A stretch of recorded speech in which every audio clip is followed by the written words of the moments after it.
Boa tarde com todos os presentes. Meu nome é Fiorella Galvez. Junto com meu companheiro Bruno Sensi dos Santos, vamos a fazer a apresentação da matéria de poluição mundial. O título da nossa apresentação é Dispersão de poluentes no ar. Que um poluente atmosférico? Um poluente atmosférico é um conjunto de gases e partículas sólidas. É o resultado de diversas atividades humanas e de certos fenômenos naturais dispersos na atmosfera. Esses poluentes atmosféricos podem ser as poeiras, os pós e os fumos. Existe uma classificação de poluentes. Os poluentes primários, que são poluentes que são lançados diretamente da fonte de emissão e normalmente eles são responsáveis por mais de 98% da poluição do ar dos principais centros urbanos do mundo. Estes poluentes primários podem ser os hidrocarbonetos, o monóxido de carbono, o dióxido de nitrogênio, o dióxido de enxofre, o trióxido de enxofre. Também os contaminantes de ar, que são os materiais particulados, não? Que são pequenas substâncias sólidas e líquidas que estão suspensas no ar. Os poluentes secundários. Os poluentes secundários são aqueles formados na atmosfera pela reação química entre um poluente primário e um componente natural da atmosfera. Estes poluentes secundários podem ser o ácido sulfúrico, a molécula de ozônio e os PAN, não? Nitratos de peroxiacila. Um exemplo de um PAN pode ser uma bomba lacrimógena. Existem fontes de poluição, as fontes pontuais e as fontes difusas. As fontes pontuais são aquelas que se conhece especificamente de onde eles estão sendo jogados ao ar, e as fontes difusas são as que não conhecemos especificamente desde onde que são jogados. Então, o transporte da dispersão de poluentes na atmosfera se dá em momentos na dispersão de poluentes, normalmente para a realização de estudos de impacto ambiental, de alguma fonte que vai ser instalada em algum ponto. Se utiliza un recurso de modelagem matemática que simula concentraciones de poluentes, ¿no? En un punto cualquiera sobre un terreno cualquiera. Estos modelos matemáticos son simplificaciones de procesos reais ocurridos na atmósfera. Entonces, o comportamiento de uma pluma, então, o comportamento de uma pluma na atmósfera é um processo complexo. Ele vai variar de acordo às condições de emissão, do vento, da turbulência, de outros fatores, não? Que se pode também relacionar com o terreno e elementos da aerodinâmica. Existem três momentos distintos que devem ser considerados no momento da dispersão de poluentes, que são a emissão, o transporte dos poluentes na atmosfera y a emisión. Entonces, estos momentos también son movimientos verticais, movimientos horizontais y turbulencias na atmósfera. Eles normalmente são os responsáveis a partir do instante da emissão pelo transporte do poluente e sua dispersão. Existen factores meteorológicos que pueden influir también no sentido de provocar fortes valores de contaminación. Esos factores meteorológicos son los que ya mencioné, los movimientos verticais, horizontais e as turbulencias atmosféricas. Então, a pluma. A pluma, quando sai do chaminé, pode ser subdividido em dois componentes principais, a ascensão da pluma e a difusão e transporte da pluma. Existe uma pluma ideal, né? En que as partículas de maior peso começam a cair sobre o solo. Mas existem tipos de plumas né? O tipo de pluma serpenteante, também conhecida como looping.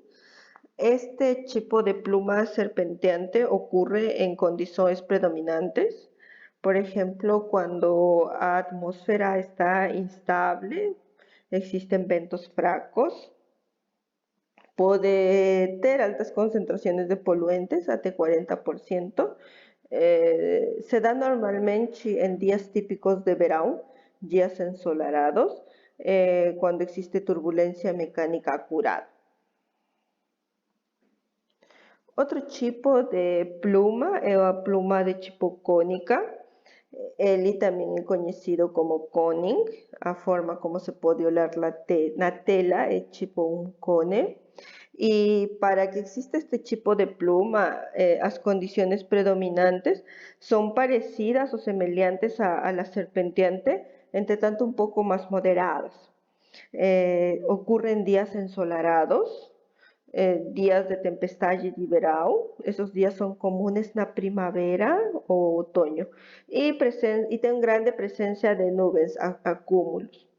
Este tipo de pluma é perfeitamente visível ao cair da tarde, quando a atmosfera está quase neutra, e também quando há ventos com intensidade média. Outro tipo de pluma que eu posso nombrar é o tipo de pluma atubular, conhecida como fanning. Esta se dá em condições de grande estabilidade atmosférica. São típicos ao cair à tarde, noite ou amanhecer.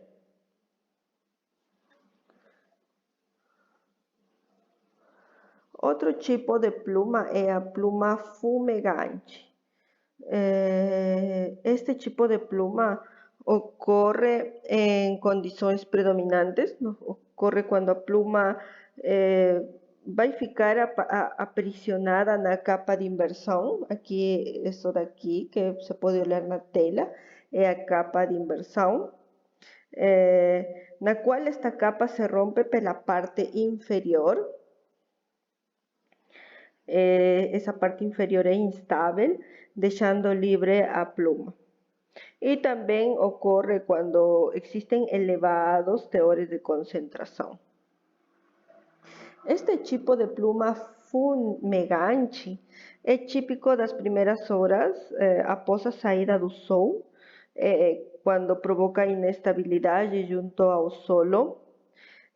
Normalmente se dá após de uma noite de inversão ou grande estabilidade. Logo, existe o tipo de pluma antifumegante.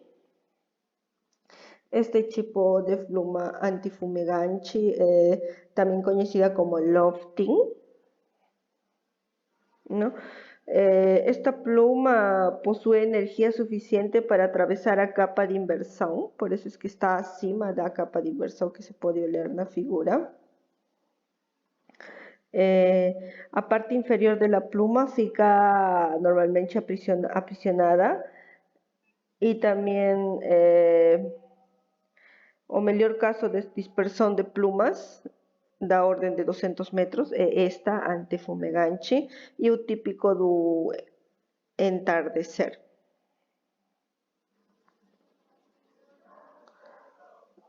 Também existe o tipo de pluma, a trapping. Este tipo de pluma, a trapping, ocorre quando a pluma está entre duas camadas de inversão ou condição neutra. Esta pluma é levemente inestável ou estável abaixo da inversão.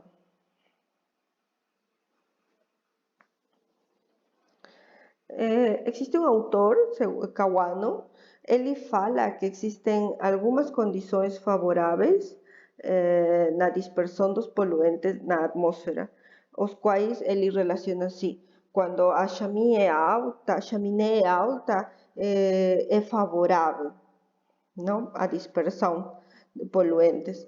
Então, a chaminé alta, a topografia plana, os ventos e a gradiente de temperatura instável, eles são favoráveis à dispersão dos poluentes, mas quando a topografia é accidentada, por exemplo, tem um vale, uma montanha, existen concentraciones de fontes, concentración de edificaciones y una gradiente de temperatura estable cuando hay inversión térmica es desfavorable para a dispersão de poluentes na atmósfera. Entonces, os dependentes son a chaminé, son características da fonte emisora, os dependentes das condiciones meteorológicas e do meio, e também são dependentes exclusivamente do efluente, não? Natureza química e física. Existen características das fontes emisoras, por ejemplo, altura física da fonte emisora. También existe la altura de elevación da pluma. Corresponde a la altura cual se verifica a elevación da pluma a partir da fonte emisora.